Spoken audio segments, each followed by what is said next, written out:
So maganda tanghali. So mag-chainsaw tayo ng ating 400cc. So kailangan natin ito, tabo, para lagayan ng used oil.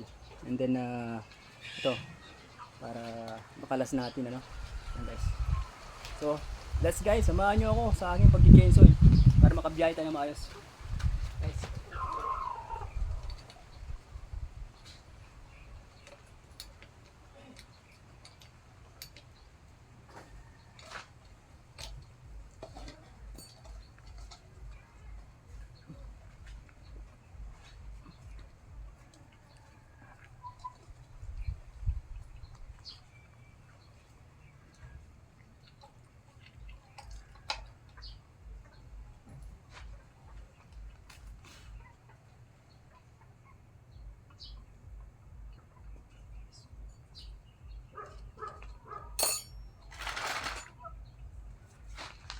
Yan.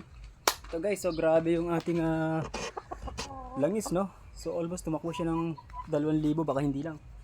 Hindi agad tayo nakapag-chainsaw. Yan. Yan guys. So grabe, parang putik. Konti na lang. Yan. Kaya medyo maingay ng takbo ng motor natin. Kaya yan. So kailangan natin mag-chainsaw guys. Yan. So hindi pa tayo nakakabiyahe guys ng malayo, no? So pasundot-sundot lang yung biyahe natin dito sa malapitan.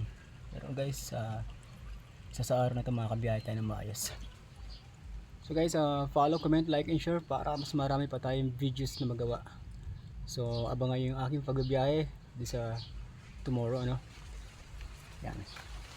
Yan guys, follow, comment, like, and share sa ating page, no.